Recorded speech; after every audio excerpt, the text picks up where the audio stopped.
Salut! Aujourd'hui j'ai envie de te parler de René Barjavel. Alors déjà, qui c'est René Barjavel? C'est un auteur français du XXe siècle. Il était écrivain mais il était aussi journaliste et il a écrit des scénarios et des dialogues pour des films. Sa carrière cinématographique ça a un peu été un flop. Il est principalement connu pour ses romans de science-fiction et ses romans fantastiques. Enfin, on dit fantastique, mais moi je mettrais plutôt ça dans le réalisme magique, qui se rapproche beaucoup du fantastique, mais avec quelques petites différences que moi je trouve importantes. Dans le réalisme magique, il va y avoir des éléments de magie, des éléments un peu fantastiques, des éléments oniriques, extraordinaires, mais qui vont pas apparaître d'un coup, qui font partie du quotidien. Ces éléments magiques, extraordinaires, sont soit connus et acceptés par toute la population, ils font partie de la vie de tous les jours et ils sont là tout le temps, et ce n'est pas étonnant pour les gens qui le vivent, c'est considéré comme normal. Alors que je trouve que la vraie différence avec le fantastique, je trouve, c'est que le fantastique souvent c'est quelque chose d'impromptu, qui arrive d'un coup, on découvre d'un coup qu'il y avait ces éléments dans le monde et ça nous avait toujours été caché et on le savait pas. Pour moi c'est vraiment ça la différence entre le fantastique et le réalisme magique, c'est la part de quotidien et d'impromptu. Je sais pas si j'ai été très claire, je te mets le lien de la page Wikipédia en barre d'infos et peut-être un jour je ferai une vidéo sur le réalisme magique parce que même si ça apparaît dans beaucoup de courants artistiques, la peinture, le cinéma, moi c'est dans la littérature vraiment que je l'aime et c'est mon courant littéraire préféré. On le retrouve beaucoup dans la littérature sud-américaine, par exemple dans les écrits de Gabriel Garcia Marquez, aussi dans la littérature haïtienne de Jacques Roumain. Si tu as lu L'ombre du vent de Carlos Ruiz Zafón ou si tu as lu un Q84 je crois de Haruki Murakami, il y a quelques éléments. Tu me diras que c'est pas le sujet de la vidéo et que je chipote un peu, mais pourquoi je parle de ça, pourquoi je m'attarde sur ce détail, c'est parce que pour moi le réalisme magique, quand on dit réalisme magique au lieu de fantastique, pour moi il y a tout de suite beaucoup plus de poésie et de magie. Et si je veux souligner ça, c'est parce que pour moi dans les écrits de René Barjavel il y a énormément de poésie et de magie, c'est vraiment l'essence même de ses écrits, que ce soit dans la SF ou dans ces livres fantastiques ou réalistes magiques. Ces éléments fantastiques, quand ils font partie du quotidien d'un récit, je trouve vraiment qu'ils ajoutent à l'ambiance et à la magie, et on retrouve ça vraiment dans les romans de René Barjavel. Je te parlerai ensuite des 4 romans que j'ai déjà lus de lui et je reviendrai peut-être un peu plus en détail. Là je voulais te faire une intro un peu plus générale et puis forcément je m'étale.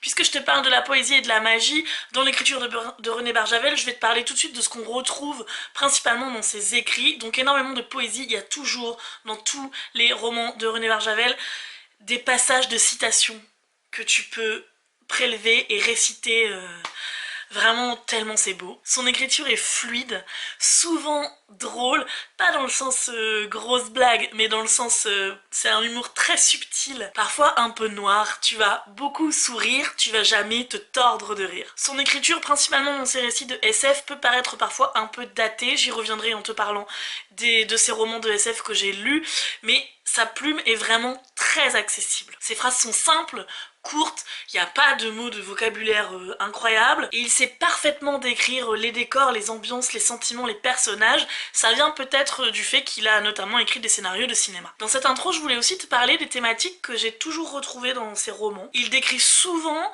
des sociétés utopiques, ce qu'il rêverait que la société soit. Un retour à la nature, la paix entre les hommes, la paix dans le monde.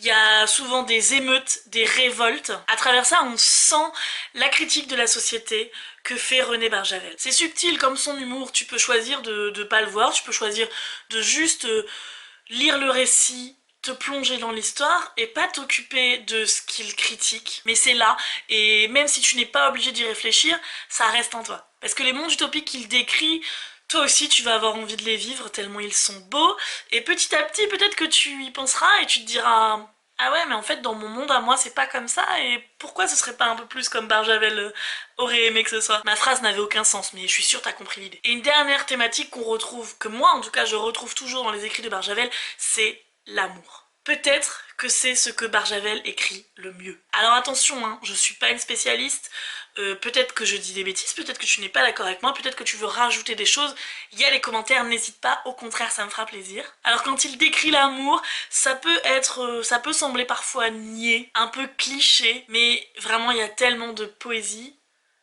J'ai toujours les larmes aux yeux, le cœur qui se serre quand je lis l'amour par René Barjavel, et plusieurs couples de ces récits font partie de mes couples préférés de la littérature. Mais je vais rentrer dans le vif du sujet, je vais te présenter les 4 romans que j'ai déjà lus de lui, et comme ça je pourrais peut-être un peu plus détailler. Je vais commencer par te parler des 2 romans de science-fiction que j'ai lus de lui. Déjà La Nuit des Temps, qui est peut-être le plus connu. C'est le premier que j'ai lu de lui, je sais plus si j'étais au lycée ou à la fac. C'est une amie qui me l'a prêté, je ne savais pas du tout de quoi ça parlait, mais elle m'a dit vas-y fonce, lis-le. Je lui ai fait confiance, je me suis lancée, et je me souviens avoir passé une nuit blanche, ou une quasi-nuit blanche, parce que je ne pouvais plus m'arrêter. La Nuit des Temps, ça parle de quoi? Ça se passe en Antarctique. Je ne sais plus à quel moment l'intrigue du roman est censée se passer, mais je crois que ça n'a pas beaucoup d'importance. Donc toutes les nations se sont partagées le continent arctique et ont chacun une zone à explorer. Les scientifiques et les chercheurs français vont détecter un signal très profond sous la glace, et ils vont creuser pour essayer de découvrir d'où ça vient et ce que c'est. Donc moi je vais pas te dire non plus ce que c'est. Je trouve maintenant que dans les nouvelles éditions et sur Booktube ou Bookstagram, il y a énormément de résumés spoilants. C'est-à-dire qu'on nous dit tout de suite à quoi correspond le signal, on nous dit tout de suite ce que les chercheurs vont trouver sous la glace, et je trouve ça dommage.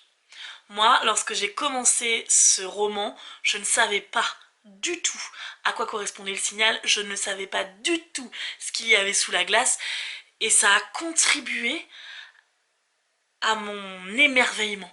Ça a contribué au fait que quand j'ai commencé, je n'ai plus pu m'arrêter de lire, il fallait que je sache. Dans celui-là, parmi les thématiques que je t'ai citées, on va retrouver l'amour. Eléa et Païkan est pour moi un des plus beaux couples de la littérature. Je l'ai relu pour la 3e fois il y a 3 mois. J'ai encore fini en pleurs. Et La Société Utopique. Voilà, La Société Utopique.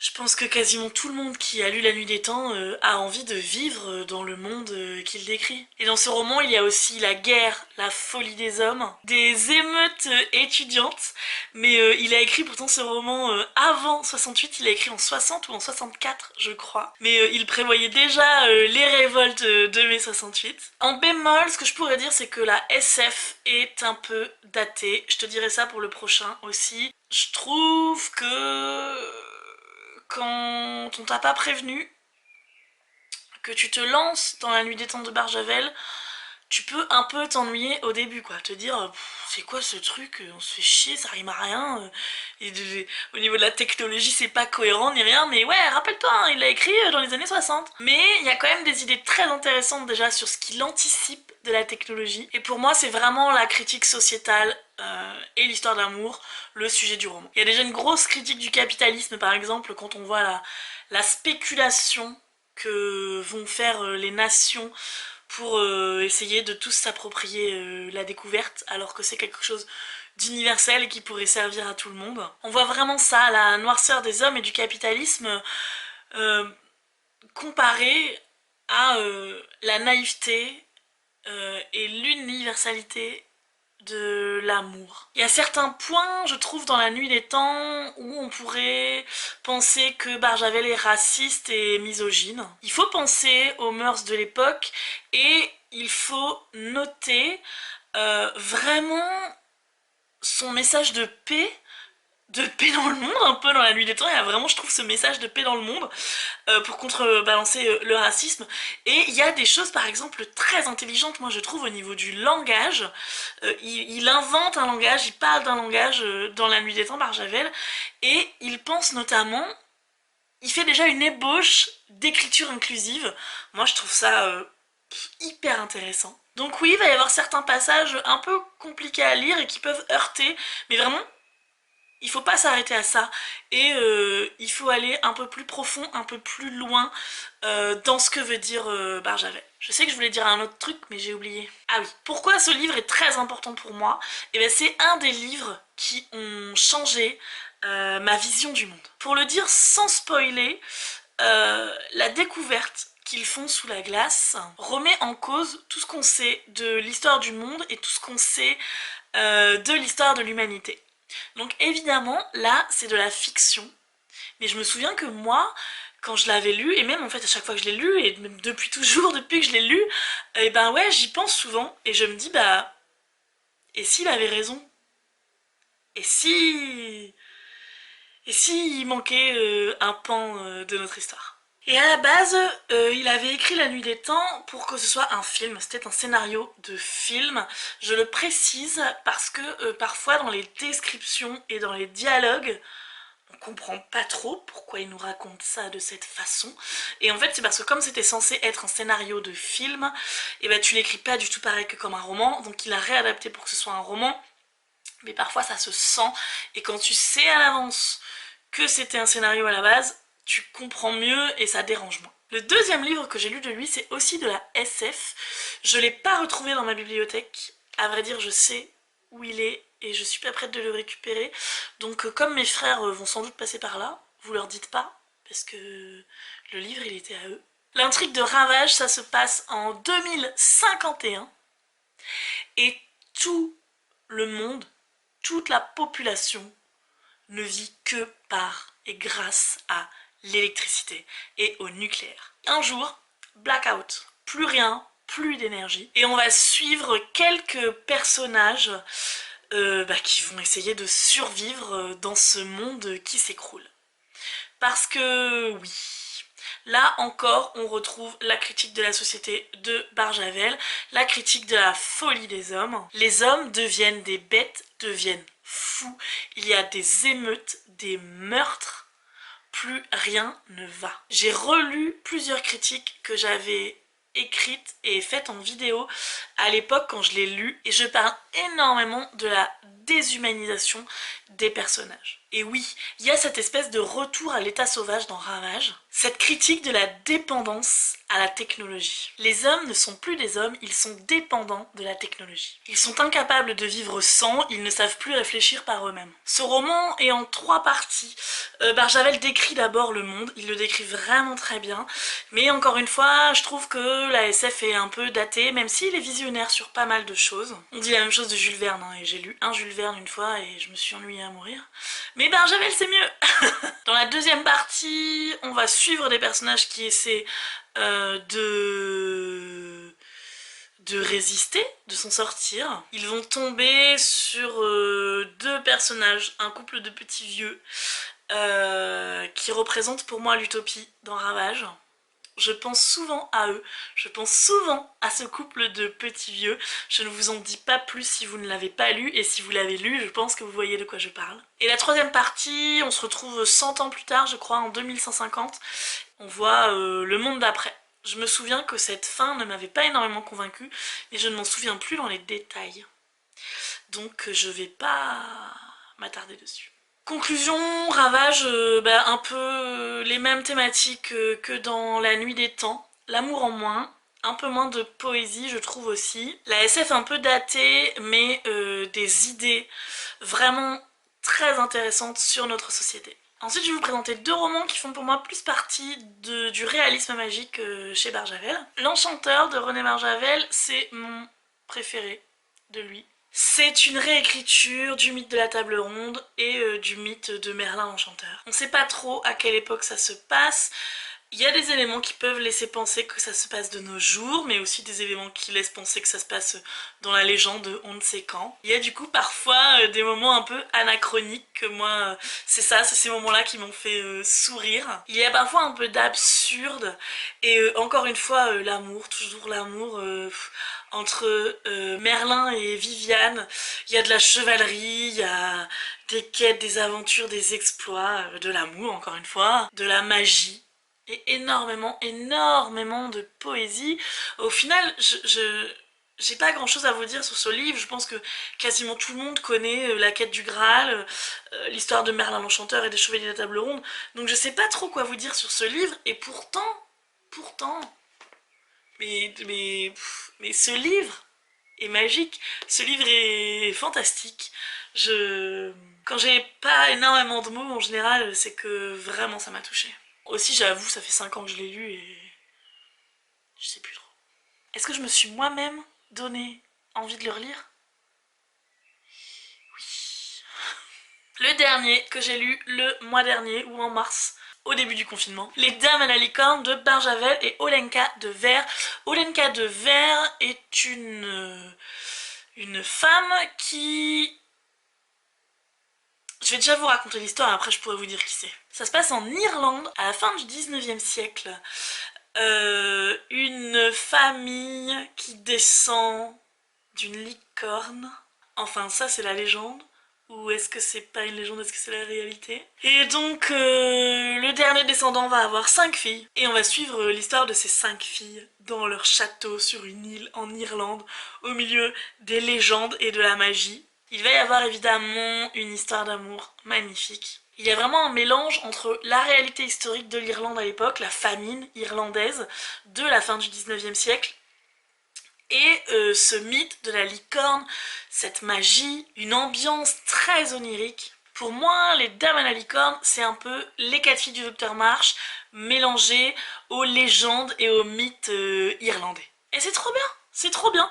Ça vous emporte, ça vous émeut, ça vous déchire le cœur. Encore une fois, on le commence et on peut pas l'arrêter. Et donc, qui est Olenka de Vers? Elle dit être une descendante de la famille décrite dans le roman. Est-ce que c'est vrai ou pas? Est-ce que cette famille a vraiment existé? Est-ce que cette famille descend vraiment d'une licorne? Je le sais pas, personne ne le saura jamais, mais moi j'ai envie d'y croire. Et c'est ça, je trouve, la beauté du réalisme magique dont je vous parlais tout à l'heure, et c'est ça la beauté de l'écriture de Barjavel. Il vous donne toujours envie de croire à ce qu'il dit, et il vous emporte, et vous gardez ces histoires avec vous, dans le cœur, toujours. Vous n'oubliez jamais ces personnages et les enseignements, les critiques qu'il fait du monde s'ancrent dans votre tête et dans votre cœur. Il y a un tome 2 qui s'appelle Les Jours du Monde, il y a un tome 3 qui est écrit seulement par Olenka de Vers et dont j'ai oublié le nom. Les critiques sont très négatives sur les deux, ils sont même plus édités. Donc j'ai pas envie de quitter Griselda, j'aurais envie de savoir ce qui est arrivé à toute cette famille, ce qui est arrivé à ses sœurs. Mais je crois que je vais m'en tenir là. Il y a encore énormément de livres de Barjavel que je n'ai pas lus. Dis-moi en commentaire si t'en as lu d'autres et si tu m'en conseilles d'autres. Moi, dans ce que je connais de lui et qui me tenterait, il y a Tarandole, qui est une histoire d'amour qui se passe sur fond de guerre. La guerre va séparer deux amoureux. Celui-là me tente parce que vraiment l'amour écrit par Barjavel, c'est ce que j'adore. Et sinon, il y a aussi Les Chemins de Katmandou, qui m'intéresse parce que j'avais lu Flash ou Le Grand Voyage de André Dussolier, qui est un témoignage de André Dussolier sur la route de la cocaïne, la route de la drogue. Donc c'était dans les années 70 je crois, tous les Européens qui allaient à Katmandou pour se droguer et se shooter, et Barjavel a écrit là-dessus une histoire d'amour, je crois, de deux personnes qui vont à Katmandou pour ça, qui font la route de la drogue. Et bah ouais, du coup ça m'intéresse. Et si tu veux commencer Barjavel et que tu sais pas par lequel commencer, je dirais soit La Nuit des Temps, mais parce que c'est hyper captivant, l'histoire, le récit est très captivant, mais j'ai peur que le côté un peu daté ne te plaise pas si jamais tu n'es pas du tout habitué à lire de la SF. Donc sinon, je dirais que Les Dames à la licorne, c'est aussi peut-être le plus accessible. Mais encore une fois, si t'es pas du tout habitué à lire un peu d'absurde, de magie, ça peut te décontenancer. Donc suivant ce que tu as l'habitude de lire et ce qui te tente le plus, je te dirais soit La Nuit des Temps, soit Les Dames à la licorne dans les 4 que je t'ai présentés. J'ai encore une fois l'impression d'être partie dans tous les sens et de pas avoir dit tout ce que je voulais, d'avoir dit peut-être des bêtises, donc n'hésite pas à me corriger en commentaire si je l'ai fait. Mais en tout cas, j'avais très envie de te parler de René et je suis hyper contente de l'avoir fait.